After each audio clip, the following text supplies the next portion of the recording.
rugi, teramat rugi, sangat rugi ini orang. Siapa itu orangnya? Liman lam yata'allaq bi syaihi bi rabbih, orang yang enggak punya ikatan dengan Tuhannya. Di dunia ini enggak punya ikatan, saudara. Di sono enggak ketemu. Masuk ke dalam yauma yafirrul mar'u min akhihi. Kedua, walam yata'allaq bin nabiyyi, dia tidak punya ikatan dengan nabinya. Dia tahu nabinya Nabi Muhammad, tapi dia tidak punya hubungan mahabbah dengan Rasulullah. Nggak ada rasa cinta dengan Nabi Muhammad.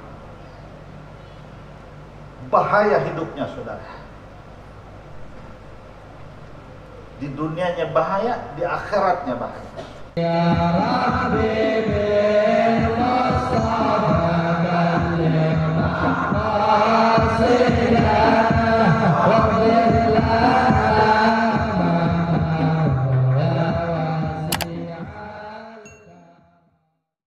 Bismillahirrahmanirrahim. Alhamdulillah rabbil alamin. Wassalatu wassalamu ala asyrafil mursalin Sayyidina wa maulana Muhammadin wa ala alihi wa sahbihi ajma'in wa ba'du. Fa inna asdaqal hadithi kitabullah wa khairul hadi hadi sayyidina Muhammad sallallahu alaihi wasallam wa syarrul umuri muhdatsatuha wa kullu muhdatsatin bid'ah wa kullu bid'atin dhalalah wa kullu dhalalatin fin-nar. وبالسند المتصل إلى إمام المؤلف رحمه الله تعالى وأدام نفع به وبركة علومه بكتبكم بدارنا آمين. قال رضي الله عنه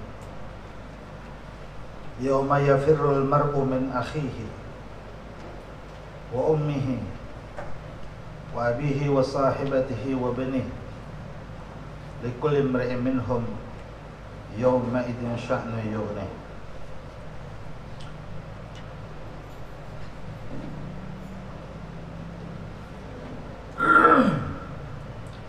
Ayat ini sebelumnya fa idza ja'atis sakhah, fa idza ja'atis sakhah sakhatu yawma yafirul mar'u min akhihi.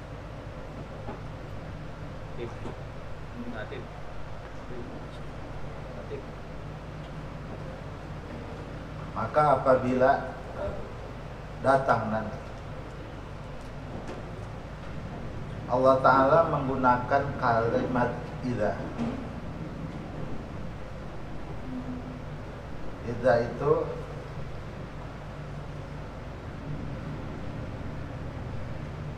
harfu syartin ataupun zarfun lima yastaqbilu minaz zaman. Ketika redaksi bahasa Arab menggunakan kata idza, mengandung makna litahaqqul wuqu', pasti terjadinya. Seperti idza waqa'atil waqi'ah, apabila terjadi hari kiamat. Idza jaa nasrullahi wal fath, apabila nanti datang pertolongan Allah. Walaupun bahasanya apabila dan itu belum terjadi, tetapi karena menggunakan bahasa idza, itu berarti sesuatu yang pasti terjadi.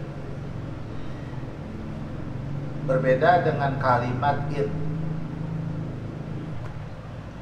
qama Zaidun qama Amrun. Bila Zaid berdiri maka Amr berdiri. Ini Zaid berdirinya belum pasti, baru jikalau berdiri maka dibahasakan dengan kata in. Begitu juga menggunakan kalimat law. Jadi ada idza, ada in, ada law. Law juga litawahumil wuqu', in litawahumil wuqu', kemungkinan akan terjadi. tapi bisa tidak terjadi. Tapi bila menggunakan kata idza, itu sudah pasti terjadi. Ketika Allah nyatakan idza ja'atis sakhah, ketika nanti pasti datang, maka saudara, sungguh pun belum terjadi, tetapi Allah menggunakan fi'il madhi. Ja'a itu fi'il madhi. Kalau fi'il madhi itu suatu peristiwa yang sudah terjadi, padahal ini belum terjadi. Hari kiamat belum terjadi, tapi Allah bahasakan dengan kalimat ja'at. Kenapa? Barang yang belum terjadi, tapi Allah menggunakan fi'il madhi. Ini maknanya litahaqquqil wuqu'i, dia pasti terjadi. Apa yang pasti terjadi? As-sakhah. Ulama mentafsirkan kata sakhah adalah an-nafkhatu tsaniyah,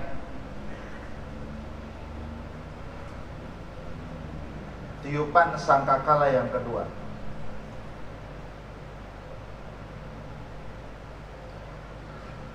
Ketika Allah Ta'ala meniupkan sangkakala yang pertama dengan memerintahkan malaikat Israfil, dunia beserta isinya, langit bumi serta seluruh planet yang ada di dalamnya, hancur berkeping-keping. Tidak ada lagi makhluk, terselang 40 hinan, 40 tahun hujan gerimis. Ditiuplah sangkakala yang kedua.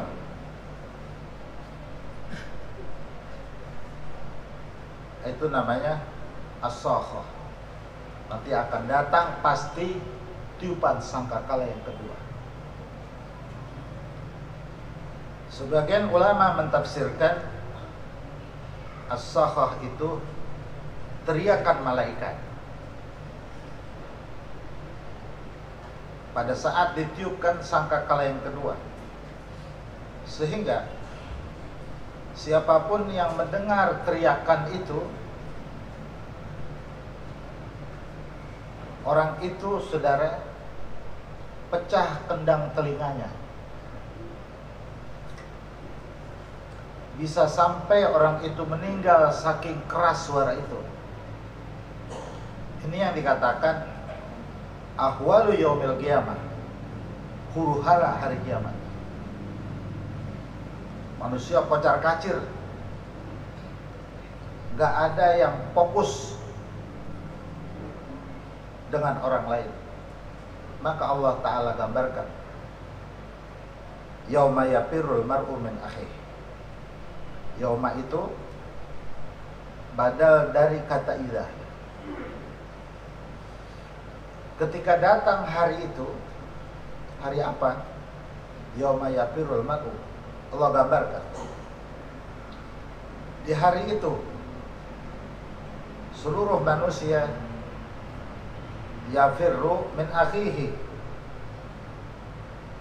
tidak menghiraukan saudaranya laki-laki, wa ummihi wa abihi, tidak menghiraukan ibunya dan ayahnya, wa sahibatihi wa banihi, istrinya dan seluruh anaknya. Allah Ta'ala menyebutkan dengan kata akhihi wa ummihi wa abihi wa sahibatihi wa banihi karena mereka ini orang-orang dekat waktu di dunia. Dalam segala hal dia bermusyawarah di akhihi. dengan kakaknya, dengan adiknya, hidup serumah dengan ayah ibunya sejak kecil. Walaupun setelah berumah tangga dia berpisah rumah, tapi karena saudara saling berkunjung, saling membutuhkan, saling membantu, saling menolong. Wa ummihi, dan ibunya, tempat dia mencurahkan segala problematik hidupnya. Wa abihi, dan juga ayahnya. Waktu di dunia dekat dengan ayahnya. Apapun yang dia inginkan dia bilang sama ayahnya. Wa sahibatihi, dengan istrinya, di mana segala hal yang dijalani semasa hidupnya selalu bertukar pikiran dengan istrinya, orang-orang dekatnya. Wa banihi, dan anaknya. Orang kalau dikelilingi orang ini, saudara, hidupnya bahagia. Saudaranya baik, ibunya baik, bapaknya baik, istrinya baik, anak-anaknya baik. Ini namanya keluarga sakinah, mawaddah, warahmah. Tapi di hari itu dia tidak lagi menghiraukan. Kenapa, saudara? Karena orang-orang ini ternyata tidak bisa menolong dia, ternyata tidak bisa memberi manfaat bagi dia. Ulama katakan, saudaranya pikirkan dia punya urusan, tidak bisa bantu dia. Ayah dan ibunya, istri dan anak-anaknya, semuanya memikirkan dirinya. Diumpamakan begini, saat orang sedang kumpul, saudara, tiba-tiba datang air tsunami setinggi pohon kelapa. Kira-kira orang mikirin orang lain enggak? Enggak mikirin. Tsunami datang. Nah, ini di padang mahsyar lebih dari itu. Ternyata tidak ada guna itu. Pada saat itu, ketika manusia kocar-kacir, Allah bilang, likulli imri'in minhum yawma idzin sya'nu yughni. Setiap manusia di hari itu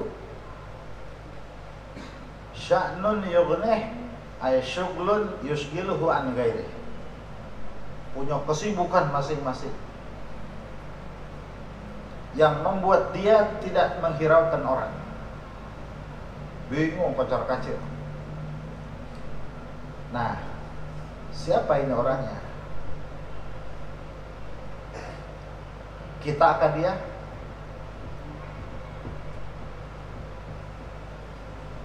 Atau siapa? Ayah kita akan dia? Anak kita akan dia? Istri kita akan dia? Bersamakah kita dengan ayah kita? Bersamakah kita dengan ibu kita? Itukah keadaan kita yang Allah Ta'ala gambarkan dalam Al-Quran? Andaikan itu, andaikan yang Allah sebutkan yauma yafirrul mar'u min akhihi, itu adalah kita, alangkah menyesalnya kita punya hidup. Bingung, saudara. Jadi ini namanya, ayat ini disebut ikhbar bil mughayyabat, mengabarkan tentang perkara gaib. Seperti di dalam hadis, Rasulullah suka menyampaikan apa yang akan terjadi pada umatnya di kemudian hari. Sayati zamanun ala ummati, sayati zamanun ala ummati, nanti akan datang terhadap umatku. Dan itu semua fakta. Ada hadis dari kitab Al-Akhbar Al-Mughayyabat, ma tahaqqaqa minha wa ma lam yatahaqqaq. Hadis-hadis Rasulullah tentang apa yang akan terjadi, baik yang sudah terjadi maupun yang belum terjadi. Ada kitabnya secara khusus. Nah ini Al-Quran, Allah Ta'ala nyatakan nanti akan terjadi seperti itu. Namanya ikhbar bil mughayyabat, pemberitahuan Allah Ta'ala tentang sesuatu yang akan terjadi. Ini namanya warning. Hati-hati. Hati-hati, Anda adalah orang yang disebut di dalam Al-Quran yawma yafirrul mar'u min akhihi. Paham nggak kita?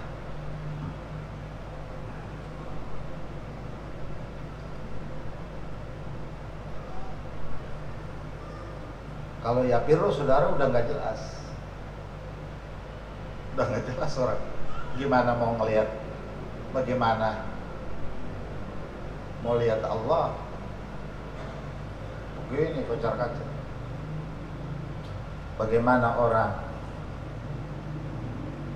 mau ketemu sahabatnya, sama saudara sendiri, sama bapak, sama nyak, ketemu Pak Amprok, udah misah lagi. Masing-masing punya kesibukan dirinya. Oh, itu saudara, semua ujian dunia dibanding itu, saudara, nggak ada apa-apanya nih ujian dunia. Semua musibah dunia dibanding itu nggak ada apa-apanya. Gundah gulana luar biasa. Gitu.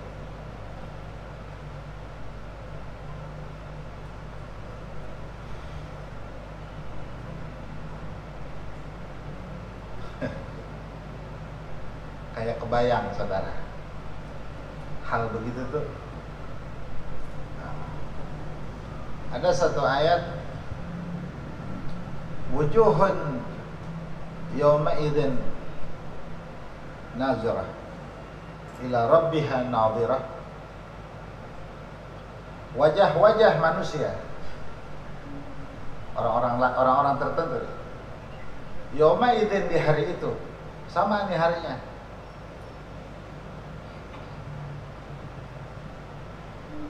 naziratun ila rabbiha, dia memandang wajah Tuhannya, memandang zat Tuhannya. Nadhiratun, wajahnya terang, dia punya wajah terang. Wujuhun nadhirah, terang.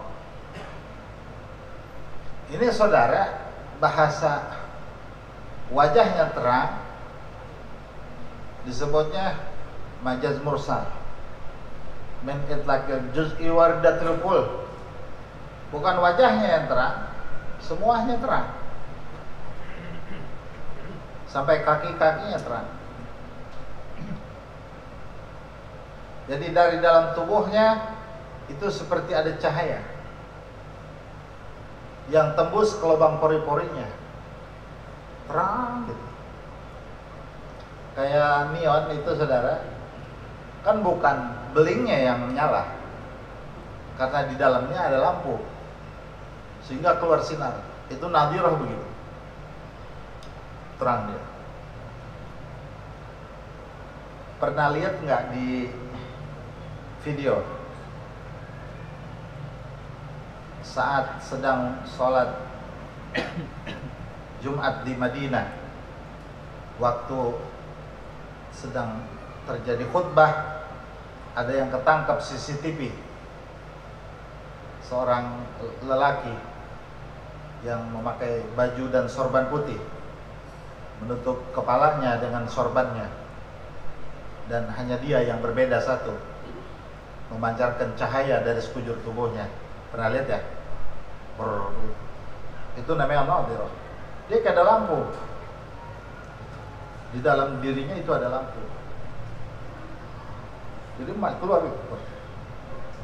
Pernah lihat kan?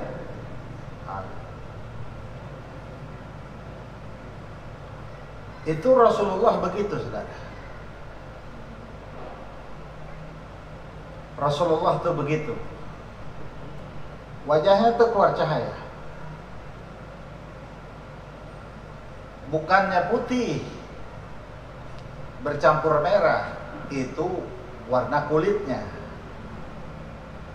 tetapi sesungguhnya putihnya itu mengeluarkan nur. Sehingga kalau jalan di malam hari di tempat yang gelap gulita, tempat itu menjadi terang benderang karena wajahnya Nabi Muhammad. Kalau di malam hari rumah itu gelap gulita, saat Rasulullah masuk ke rumah itu, maka itu rumah terang sampai ke dapur-dapur. Di ruang tamu terus ke dalam itu terang semua. Maka ulama bilang kullu baitin anta sakinuhu ghairu muhtajin ila suruji. Setiap rumah yang kau singgahi, dia tidak membutuhkan lampu, terang aja. Karena memang Rasulullah itu orang surga. Rasulullah itu manusia surga, terang. Itu terangnya bukan setelah menjadi nabi, masih kecil udah terang. Masih kecil saudara udah terang. Dan itu setiap saat. Jadi kalau dulu kita masih kecil, belum ada listrik di kampung kita main lari-larian malam-malam, main petak umpet malam-malam tuh, main dampu, ya, main gundu kadang malam-malam saudara. Itu cuma saat di bulan purnama. Selain bulan purnama kita nggak bisa main petak umpet karena gelap. Saat Nabi diasuh oleh Halimatus Sa'diyah, kata Halimah, sejak Muhammad aku asuh, setiap malam menjadi bulan purnama. Karena anak-anak bermain-main dengan Muhammad, memanfaatkan cahaya wajahnya terang terus. Nah ini nanti di akhirat, wujuhu yawma idzin nadhirah ila rabbiha nadhirah. Orang-orang yang memandang Allah Ta'ala, wajahnya keluar cahaya, keluar sinar. Mudah-mudahan itu kita. Amin. Jangan yang tadi, yauma yafirul mar'u.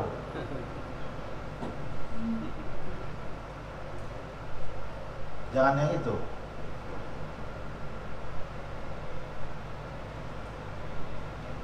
Guru saya jelaskan begini. Mata ente kira-kira kuat mandang Allah. Mata ente kuat mandang Allah, kata guru saya. Saya nggak bisa jawab.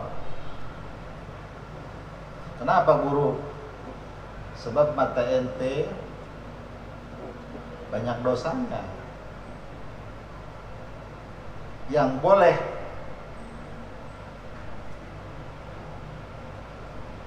memandang zat yang maha suci adalah mata yang suci.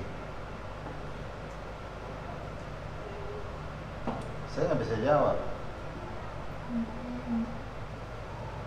Pada hari itu orang-orang yang tidak bisa memandang Allah karena tidak kuat dia punya wajah, dia punya mata memandang zat yang maha suci. Kata guru saya, nanti dia akan memandang wajahnya Rasulullah. Jadi dia memandang Allah Ta'ala, saudara belum sanggup, Allah Ta'ala izinkan pandang kekasihku Muhammad. Saat itu saudara, yang yauma yafirul mar'u min akhihi tidak terjadi buat dia. Orang kucur kacur, masya Allah, luar biasa. Dia sedang memandang Rasulullah Sallallahu Alaihi Wasallam. Sejuk, nyaman, begitu. Kata guru saya begini,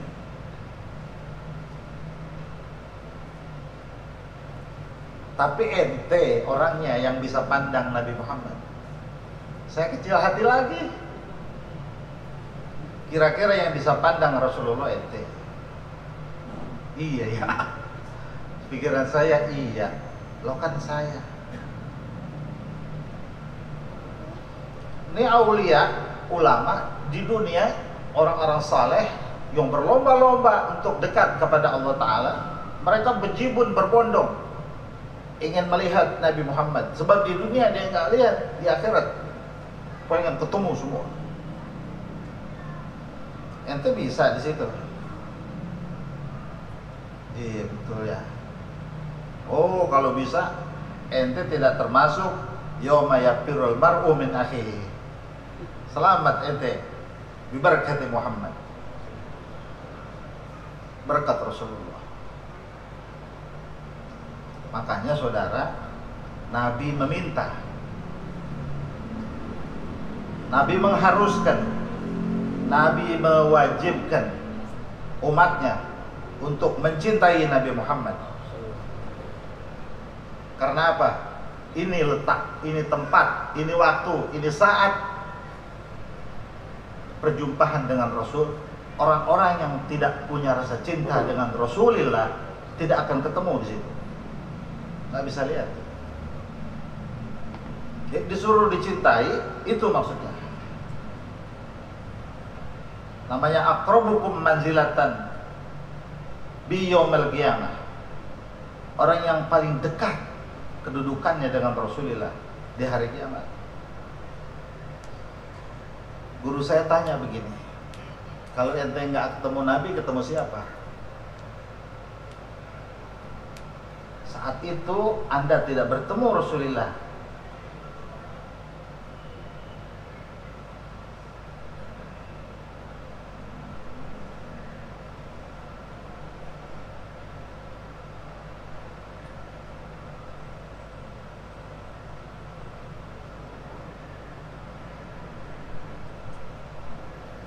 Ketemu siapa di dalam?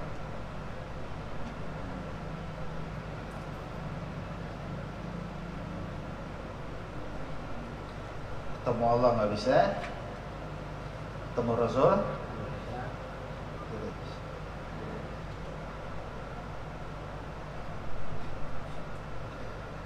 Saya ditanya begitu saudara, lemes. Saya ditanya gitu, ya Allah guru lemes saya. Saya nggak punya solusi guru. Ilmu tinggal ilmu, ibadah tinggal ibadah ente. Ente ilmu tinggal ilmu, ibadah tinggal ibadah. Ente nggak ketemu Rasul, percuma ente. Diam aja. Wujuhi yawma idzin nadirah ila rabbiha nadirah. Terang aja. Dia bilang gini, Ane mau kasih tahu ente. Iya guru. Kalau ente nggak bisa ketemu Rasul,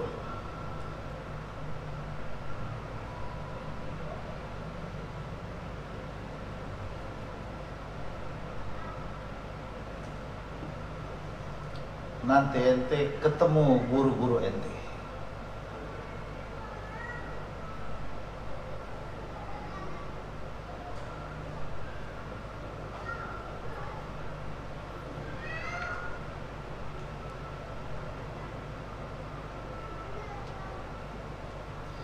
Jadi nadiratun itu ente nggak bisa pandang Tuhan. Minimal saat itu ente bisa pandang wajah guru-guru ente. Cari guru yang baik, cari guru yang benar. Kata dia, sebab itu guru yang nanti menuntun ente untuk berjumpa pada Nabi Muhammad. Dia yang pegang tangan ente. Ayo menghampiri Rasulullah.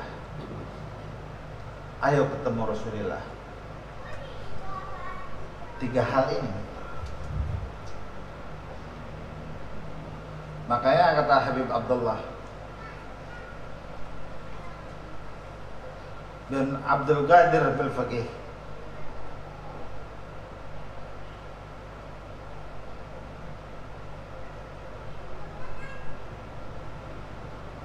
beliau sampaikan satu hadis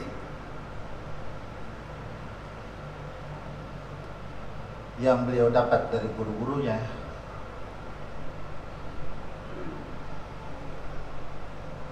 Al-wailu thumma al-wail liman lam yata'allaq bi rabbih wa lam yata'allaq bi nabiyyih wa lam yata'allaq bi syaikhih. Rugi, teramat rugi, sangat rugi ini orang. Siapa itu orangnya? Liman lam yata'allaq bi syaikhih bi rabbih, orang yang enggak punya ikatan dengan Tuhannya.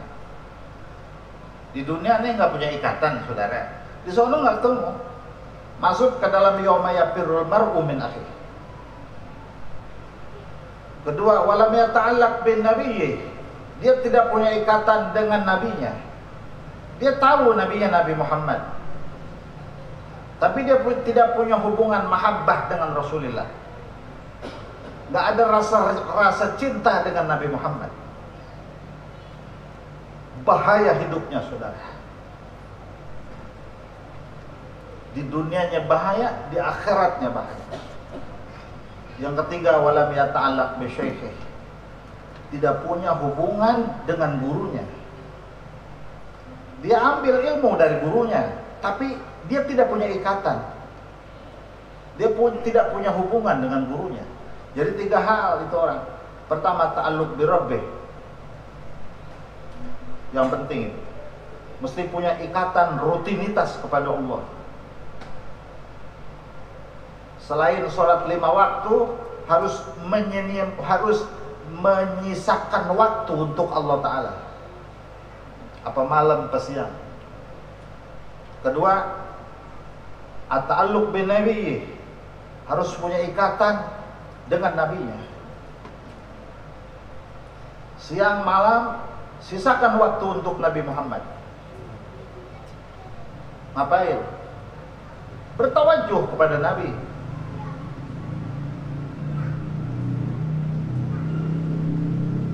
Berikat ruhani dengan Rasul. Dengan apa ikatan ruhaninya? Sisakan waktu untuk bersalawat kepada Nabi Muhammad. Sisakan waktu.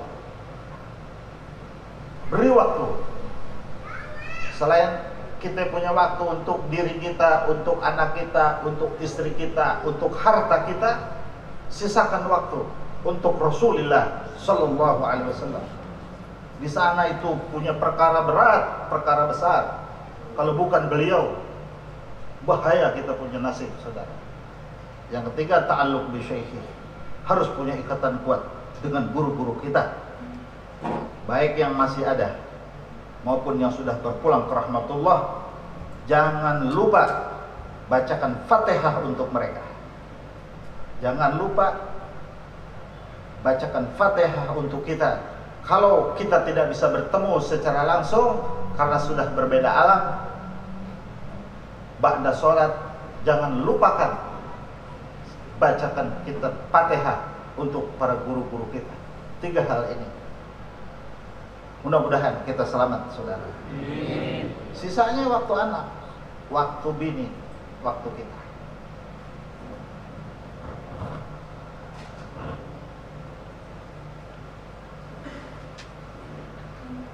Hal-hal pasti.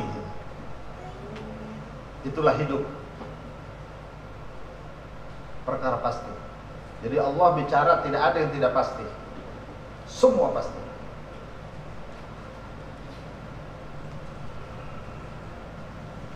Yauma la yanfa'u malun wala banun. Surat Asy-Syu'ara ayat 88-89. Asalnya sebelumnya doa Nabi Ibrahim, wala tukhzini yauma yub'atsun. Nabi Ibrahim, saudara, Khalilur Rahman. Khalil itu kesayangan Allah Ta'ala. Kesayangan Allah Ta'ala. Yang nggak pakai minta ditolong, itu Khalil namanya. Nggak pakai minta. Waktu Nabi Ibrahim ada di dalam kubaran api, tinggi saudara apinya, jauh kemana-mana. Nabi Ibrahim memang rutin dengan malaikat Jibril. Ini namanya Sohebo, sahabatnya Nabi Ibrahim, malaikat Jibril. Lihat Nabi Ibrahim dibakar, nggak tega saudara. Datanglah itu malaikat Jibril di tengah kobaran api. Malaikat Jibril bilang, ya Ibrahim,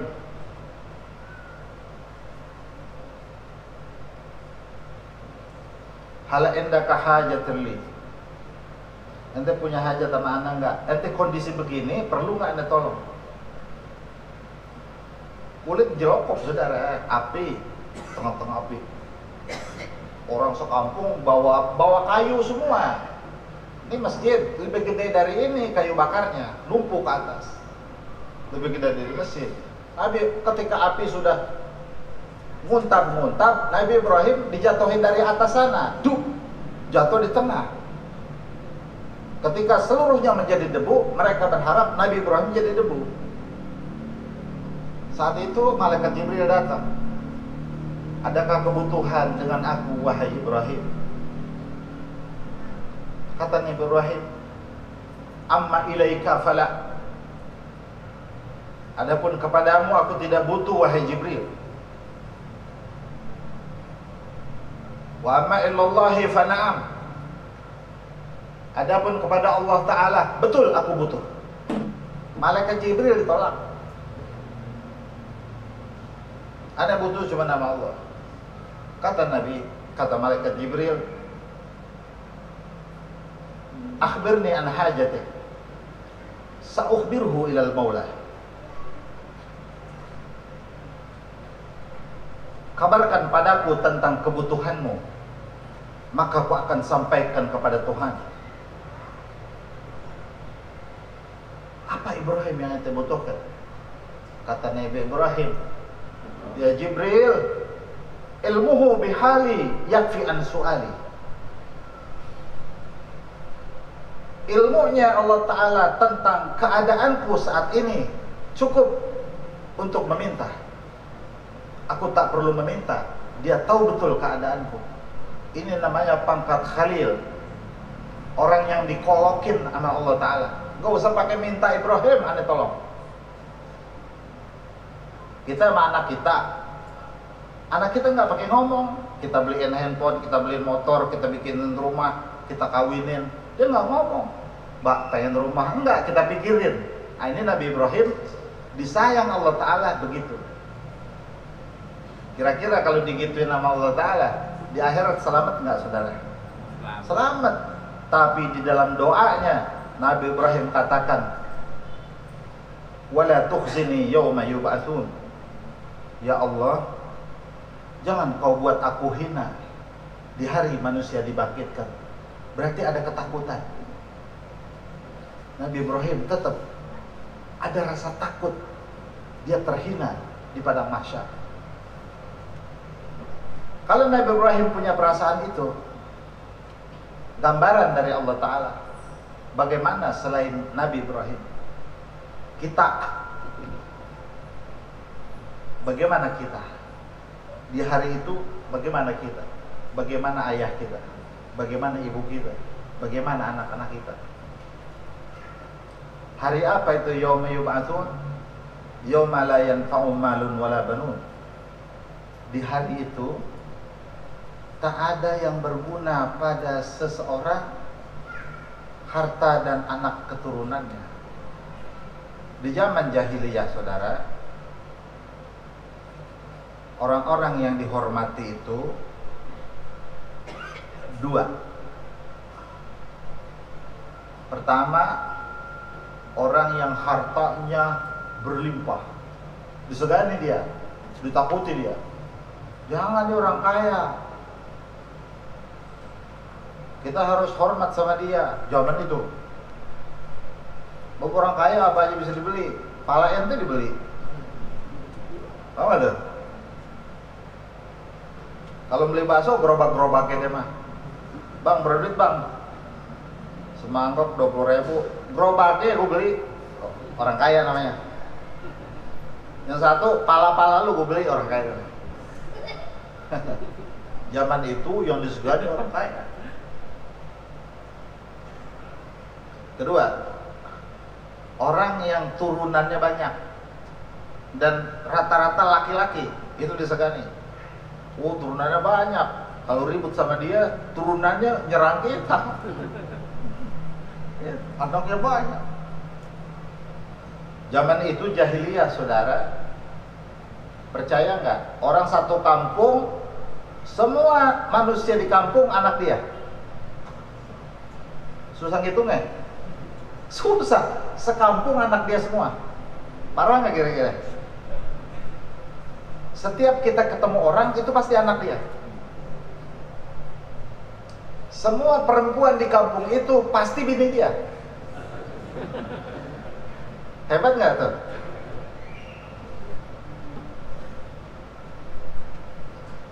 Mau ke rumah bini yang atu, ke rumah bini yang atu, ke rumah bini yang atu. Kalau kita mah atu-atunya. Semua perempuan saudara itu bini dia. Kalau ada anak perempuan dia yang mau dilamar sama laki-laki, laki-laki itu dibunuh. Karena anak perempuan itu pun akan menjadi istrinya. Saking parahnya jahiliyah namanya. Anaknya kudu jadi bininya juga, lah kan geblek orang. Sekampung semua perempuan itu bini dia, walaupun sesungguhnya itu anaknya. Itu dia namanya Dahyatul Kalabi. Dia punya nama Dahyatul Kalabi. Orangnya gantengnya Masya Allah, ganteng kaya, gagah, beres dah. Perempuan demen semua sama dia.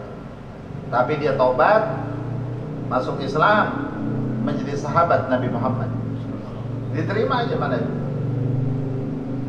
Jadi kebanggaan tuh anaknya. Tapi nanti di akhirat la yanfa'u malun wala banun. Harta yang jadi kebanggaan itu nggak bisa nolong dia. La yanfa'u tuh gitu. Anak yang jadi kebanggaan itu nggak bisa nolong dia. Ini secara umum.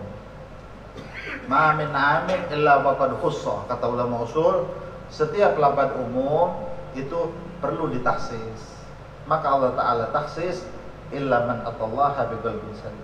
Ma min amin illa waqad khussa. Ini namanya al-amul makhsus. Lafaz umum yang ditaksis, dikecualikan. Siapa yang anaknya manfaat? Siapa yang hartanya manfaat? Ada. Man atallaha biqalbin salim. Orang yang berjumpa dengan Allah membawa hati yang bersih. Man atallaha itu orang yang waktu meninggalnya. Ada orang yang waktu meninggalnya membawa hati yang baik. Maksudnya salim itu hati yang selamat dari kemunafikan dan dari kemusyrikan dan dari kekufuran. Jadi orang yang harta dan anaknya tidak berguna bagi dia, orang musyrik, orang kafir, orang munafik. Dan orang yang tidak bersifat itu, orang mukmin, orang baik, orang soleh, dia punya anak akan bermanfaat, dia punya harta akan bermanfaat. Karena hartanya bukan untuk dunia, tapi hartanya untuk akhirat. Kalau saudara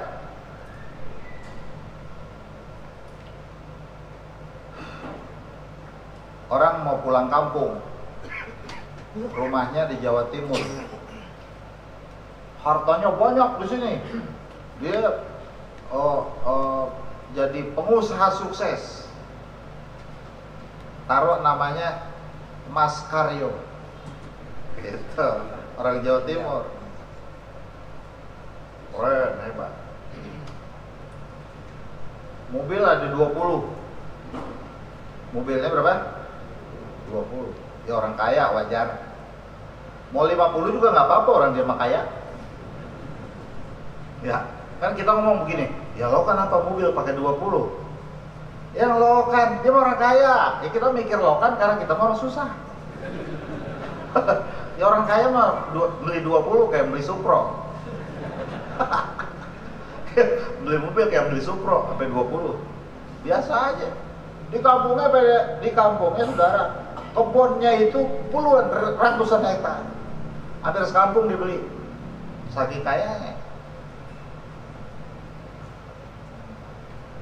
Mobil kalau 20 saudara dibawa sama dia, susah nyupirnya. Karena dia badannya satu. Supaya sampai kampung nanti mobilnya udah ada, sama dia dikirim mobilnya. Apa tuh kalau ngirim begitu? Ekspedisi? Kirim mobil. Kirim. Di sini bos. Bos apa saudara? Bos rongsokan.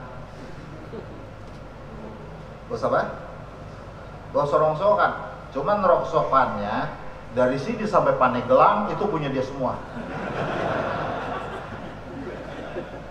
Saya mau tanya, kalau rongsokan dandannya rapi nggak? Hah? Nggak rapi. Sendal jepit hijau kuning. Udah jepit hijau kuning. Ya. Telapakan kaki bebelekan. Tahu nggak bebelekan? Iya pada pecah-pecah. Yang obatnya itu darah kebo. Hah? Asal orang motong kebo, nah kaki kita masukin tuh. Ntar bebelekannya pada hilang. Betis pada bontengan. Tahu nggak bontengan? Itu yang kalau digaruk ngepul. Ya tukang rongsokan jarang-jarang mandi. Baju pada robek. Orang kagak ada yang nyangka kalau dia orang kaya. Orang kaya sih begitu ya. Belum pantes sih dia orang kaya. Gitu. Ya orang kalau menutup mobil, bro, itu orang susah berarti. Kalau orang kaya menutup mobilnya begini, cetrek, itu orang kaya. Asal menutup mobil, gua bro, susah berarti. Ya orang rumahnya aja kagak ada sengklet, rumahnya nggak ada sengkletnya. Batonya, bandanya berlimpah. Kok nggak kelihatan punya banda? Dikirim ke Jawa Timur. Dia pulang ke Jawa Timur, mah di sono, raja saudara, raja. Se-Jawa Timur nyambut dia. Mengapa? Bos. Di sini doang, kelihatannya mainnya. Kalau bangun dia itu jangan sampai kesiangan. Kalau di sini sebelum subuh udah bangun. Sebab kalau kesiangan kagak keduman beling. Nggak keduman botol aqua. Bukannya nggak keduman sholat subuh, kagak keduman botol gelap-gelap langsung bawa gerobak. Padahal bos nggak keciri. Nah ini orang mukmin hidup kayak tukang rongsokan. Hartanya sama dia dikirim lewat argo masjid, argo musola, argo majlis taklim, argo masolihul muslimin dikirim. Anda nggak mau ada beban, mikulnya keberatan, Anda kirim dulu, dikirim semua. Bulan kemarin 1 juta dikirim, bulan kemarin 2 juta kirim, bulan kemarin wakaf, semen 100 sak, udah deh, Anda kirim aja, gitu. Bulan kemarin pasir 2 truk, split 3 truk, kirim aja. Orang berpikir cerdas, namanya mandana nafsah wa amila lima ba'dal maut, kata Rasulullah. Al-kayyisu mandana nafsah, dimikirin nasibnya. Wa amila bida abil lima ba'dal maut, sekarang dia beramal untuk kebahagiaan setelah matinya. Orang yang seperti ini harta dan anaknya bermanfaat. Hartanya nolong dia. Siapa bilang harta nggak bisa dibawa ke akhirat? Bisa. Lu harta banyak-banyak ntar nggak kebawa mati. Bisa. Gimana? Sebelum mati kirim. Nanti dia bakal ketemu. Di sana dia lihat, oh betul. Laqad sadaqallahu wa rasuluh. Betul Allah Ta'ala. Betul Rasulnya. Betul. Wa may ya'mal mithqala dzarratin khairan wa may ya'mal mithqala dzarratin syarran. Itu mithqala dzarrah, saudara, segede biji bayam. Amal segede biji bayam. Ini mah perumpamaan, sebab nggak ada orang amalnya segede biji bayam. Bagaimana biji bayam? Kecil banget ditimbangnya. Begini,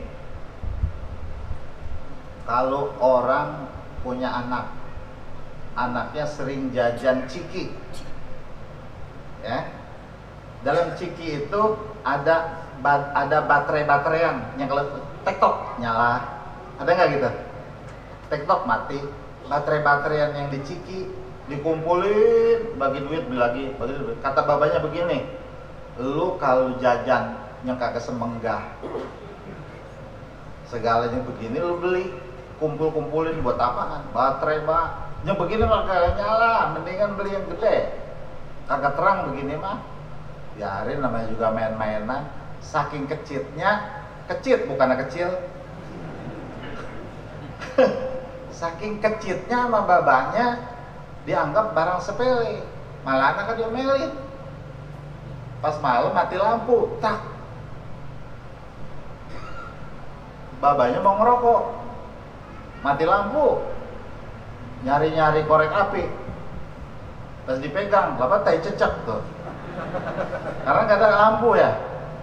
Akhirnya saudara, anaknya dipanggil, Din, apa pak, sini lu, gelap pak, pelan-pelan sini. Ada apa pak? Baterai-bateraian lu ada. Lah kan kata bapak itu mainan kagak berguna, yang kagak semenggah dibeli. Jangan banyak ngomong, malam ini mah semenggah. Ada di kantong dia saudara, dikasih babanya, dihidupin sama babanya, tektok. Ngapa terang bener itu kamar pada lampu kecil. Dia lihat, lah pan ini rokok gua, pan ini koreknya, jadi ngerokok akhirnya. Paham gak tuh? Emang kecil banget saudara, kayak kagak berguna. Subhanallah, ya subhanallah doang. Astagfirullah, ya astagfirullah doang. 1000 perak naruh di kotak, ya 1000. Kebeli apaan? Itu namanya mithqala dzarrah. Kecil banget itu amal. Pas masuk kubur saudara, gelap gulita, nggak ada yang nemenin. Datang itu lampu, biar terang begitu. Ente siapa? Nih yang 1000 perak. Tahu nggak tuh? Jadi kerasa tuh, maya'mal mithqala dzarratin syarran wa maya'mal mithqala dzarratin khairan. Di sini beramalnya. Yarahu, besok dia lihat di sana. Manfaatnya di sana. Itu dia punya harta, dia punya anak. Dididik anaknya saudara, biar bisa iqra tong. Diajarin iqra, bisa baca Quran. Ntar udah begitu, biar bisa baca Quran tong. Ngaji no di masjid no, sama guru Rasyid. Belajar ngaji. No di kampung pondok ngaji, belajar, nyantren. Oke nyantren pak, nanti kagak bisa ke mall pikiran bocah. Ya, udah pulang pergi aja, Kirosid mah enak. Nyantren boleh, pulang pergi boleh. Nyantren, bisa baca Quran, ngaji fikih, belajar fikih toh. Baba mah emang udah awam dari dulu, lu jangan kayak baba. Emang baba ulah koros, lu jadi ulah koros juga. Jadi apa mbak? Lu kudu jadi ulah kadut. Ulah-ulah juga itu mbak. Dia mbak ngaji, bisa ngerti fikih saudara, ngerti agama, dan alhamdulillah. Walaupun nggak jadi ustad, buat make sendiri mah bisa dia. Ada? Buat amaliyah pagi apa, amaliyah siang apa, sore apa, ngerti, malam apa. Alhasil 24 jam ini anak terdidik, terbimbing dalam agama. Make akhlak dan sebagainya. Dia bukan santri. Dan dia nggak pakai jadi ustaz, amal buat dirinya, saudara.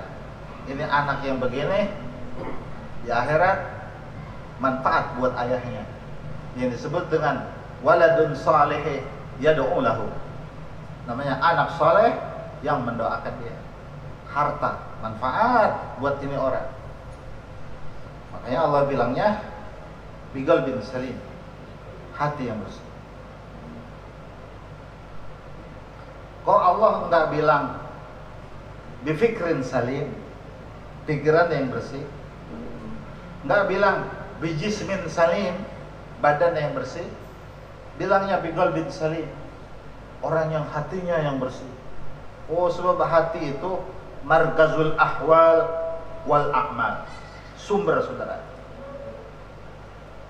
Innal qalba lahwal markazu fi jamil ahwali wal a'mal. Itu hati sumber hal keadaan dan sumber amal perbuatan. Dalam satu hadis Rasulullah bilang, inna ahadakum la ya'malu bi amali ahli jannah hatta ma yakunu wa bainaha illa dira' fa yasbiqu alaihi alkitabu fa ya'malu bi amali ahli nari fa yadkhuluha. Nanti ada salah seorang kalian amalnya amal ahli surga, cuman sayang di akhir hayatnya dia berbalik melakukan amal ahli neraka, akhirnya dia masuk ke neraka. Wa in ahadakum la ya'malu bi amali ahli nari hatta ma yakunu bainahu wa bainaha illa dira' yasbiqu alaihi alkitabu fa ya'malu bi amali ahli jannah fa yadkhulu. Tapi nanti ada salah seorang kalian amal perbuatannya adalah amal ahli neraka, layaknya dia masuk neraka. Tapi di akhir hayatnya dia melakukan amal ahli surga, akhirnya dia masuk ke dalam surga. Ala wa inna fil jasadi mudghah. Ingatlah, semua itu bersumber dari hatinya. Idza saluhat saluhal jasadu kullu. Apabila baik dia punya hati, maka seluruh amal perbuatannya akan menjadi baik. Wa idza fasada sairul a'mali kulli. Apabila rusak dia punya hati, maka seluruh amal perbuatannya menjadi rusak pula.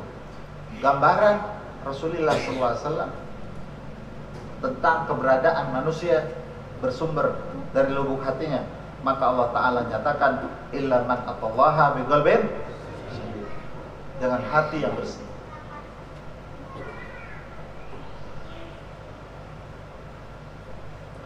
Tapi saudara, orang sekonyong-konyong bersih nggak bisa. Kita nyayur asem, nih ibu nih, nyayur asem pengen rasanya gurih. Sekonyong-konyong gurih sayur asem nggak bisa gurih, kudu digaremin. Jadi gurihnya kudu ditaruhin garam, nggak bisa gurih sendiri. Dia nyayur asem pengen sekonyong-konyong sedep, nggak bisa sedep, kudu ditaruhin bawang, cabai. Sedep bener ini ya, cabai bawangnya, gurih bener ini ya, rasa garamnya mantep bener ini ya, ditaruhin mecin dikit gitu, madang pakai nambah lagi. Orang ada ikan gesek sama sambal geprok, ya. Orang kalau enak makan, enak minum, punya pakaian, punya rumah, walaupun sederhana, falakal dunya kulluha. Dia punya dunia. Hidup mah nyaman, yang penting walaupun nggak kaya. Orang Betawi kan begitu ya. Walau nggak kaya, yang penting senang, betul? Iya, makanya dapat jual tanah babanya habis, tanahnya habis. Dia pengen senang. Orang Betawi begitu.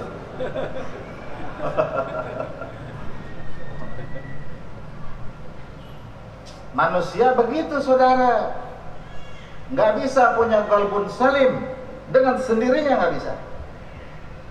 Dia harus ditularkan oleh orang lain. Harus ditularkan. Itu namanya harus ada musahabatul akhyar. Mesti bergaul dengan orang-orang baik. Kita baca buku tentang orang soleh. Baca buku. Hatam, taruh. Baca lagi. Bukunya segini. Terjemahan Ihya segini. Udah habis saudara dibaca. Jadi orang soleh kah? Enggak. Mengapa? Kagak bergaul sama orang soleh. Soleh mah ilmu tular, bukan ilmu baca. Jadi ada ilmu yang ditularkan, ada ilmu yang dibaca. Ilmu yang ditularkan mesti bergaul dengan orang soleh. Gak usah pakai buku, bergaul aja bercanda. Ngopi, bercanda, ngopi. Asal pengen ngopi ke rumah dia. Asal nggak pengen ngerokok ke rumah dia.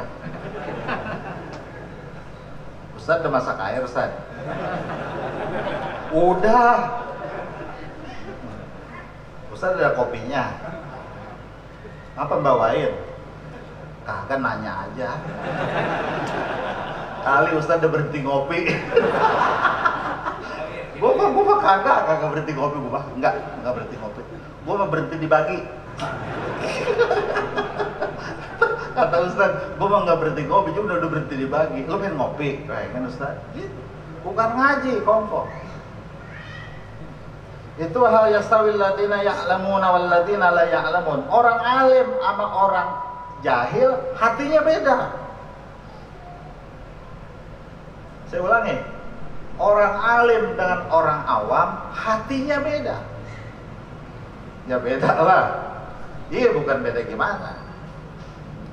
Hati orang alim, saudara, yudmiru biqalbihi ta'at rabbih. Terselip di dalam hatinya untuk bisa taat kepada Tuhannya. Ntar malam ngerjain tahajud, besok baca Quran, itu di hatinya begitu. Besok mau ngajar, besok mau selamatan, besok mau maulid, itu di hatinya terselip.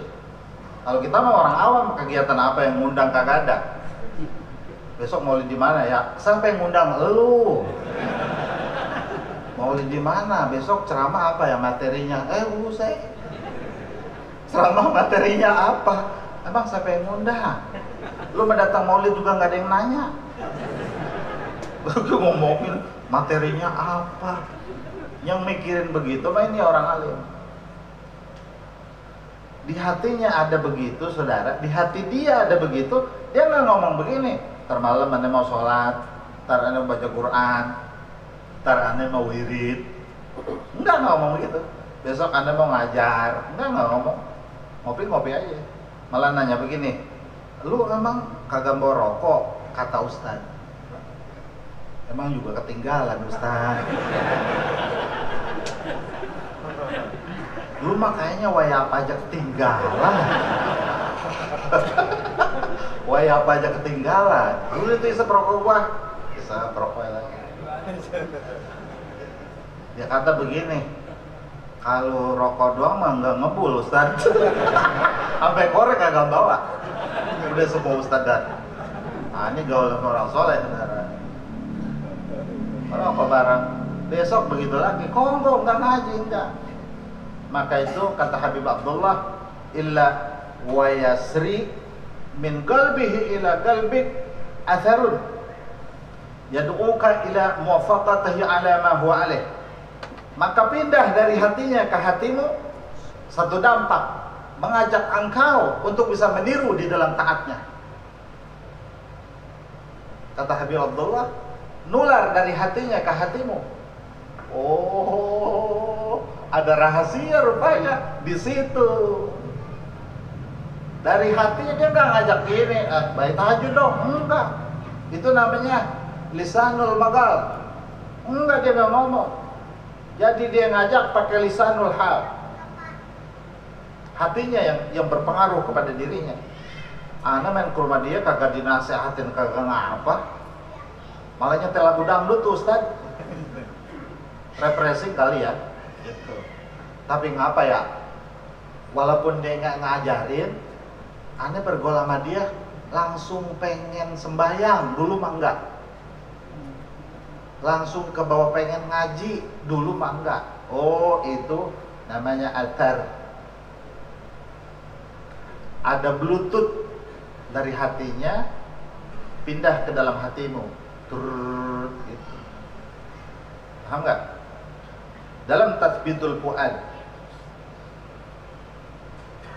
fi kalami al-Imam al-Haddad, Al-Habib Abdullah bin al-Haddad, beliau katakan, "Lau sakana rajulun indana arba'ina yawman yara al-'arsy al-'azim." Bila ada seorang lelaki tinggal di rumahku, nggak ngaji, tinggal aja, nggak ngaji, nggak usah ngaji, tinggal aja di rumahku. Berapa hari, Beb? Arba'ina yawman. Ana minta 40 hari tinggal di rumah anak. Nggak usah ngaji, nggak usah ikutin rutinitas, tinggal aja. Orang makan dia makan. Kata beliau, yaral arsyil azim. Hari ke-40 dia akan bisa menatap arasnya Allah Ta'ala. Dia bisa lihat pakai matanya itu arasy. Artinya apa? 40 hari tinggal di wali kutub, menjadi wali min awliyaillah. Kata beliau gitu. Di kitabnya dia ngomong.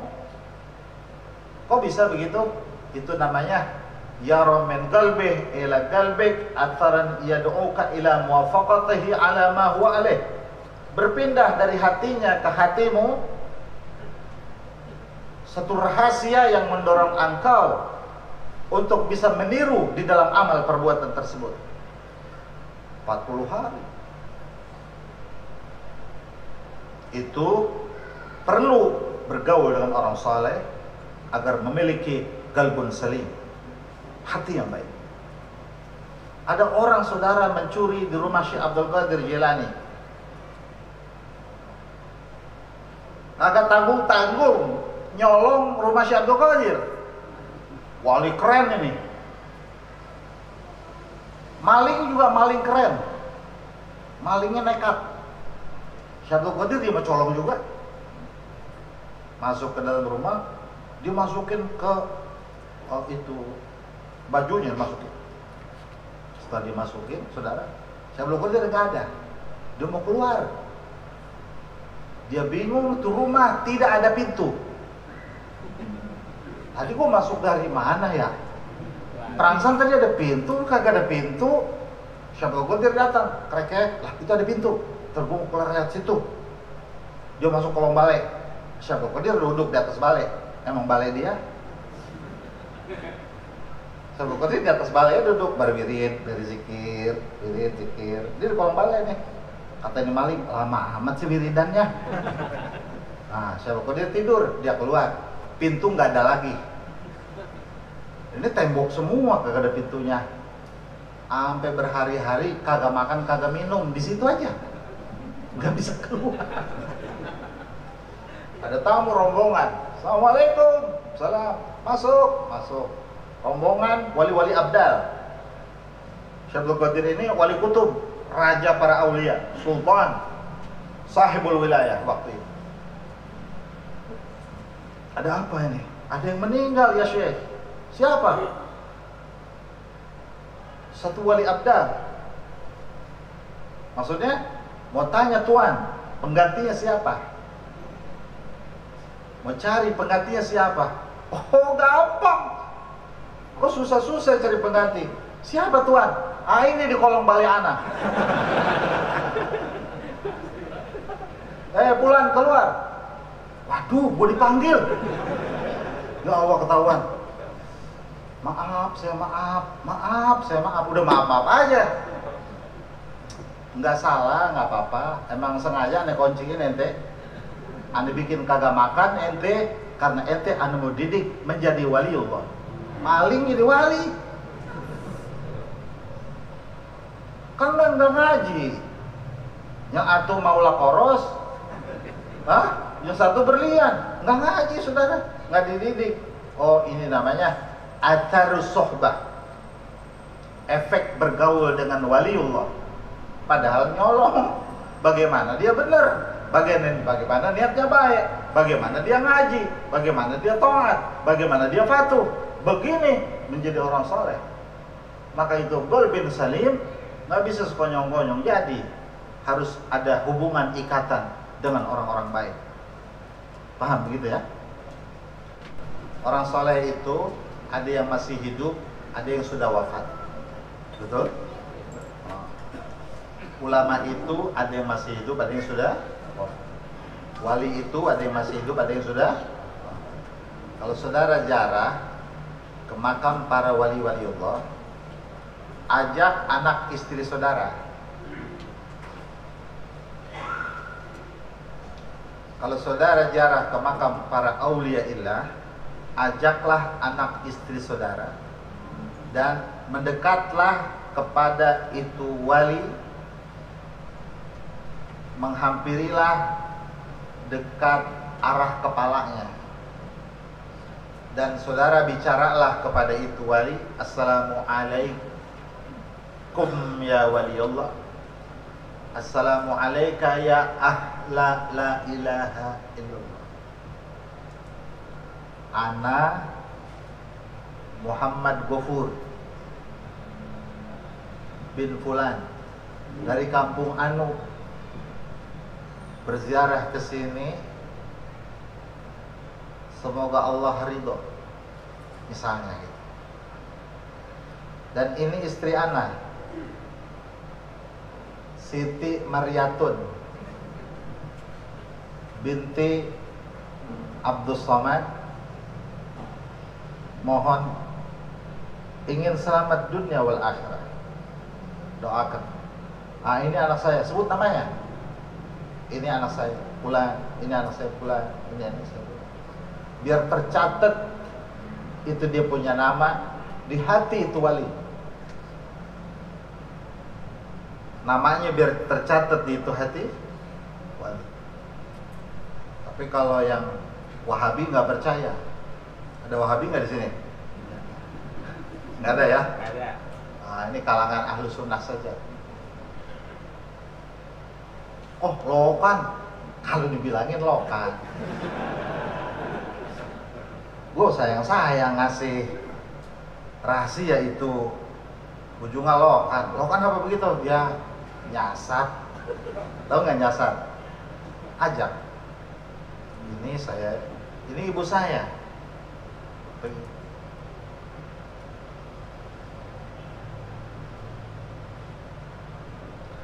Karena wali itu sulit melupakan nama orang. Seorang waliullah sulit melupakan nama orang baik. Garis bawahi. Oh, nggak lupa deh. Nggak lupanya kapan? Yauma la yanfa'u malun wala banun illa man atallaha bi qalbin salim. Wujuhu yawma idzin nadhirah ila rabbiha nadhirah. Wallahu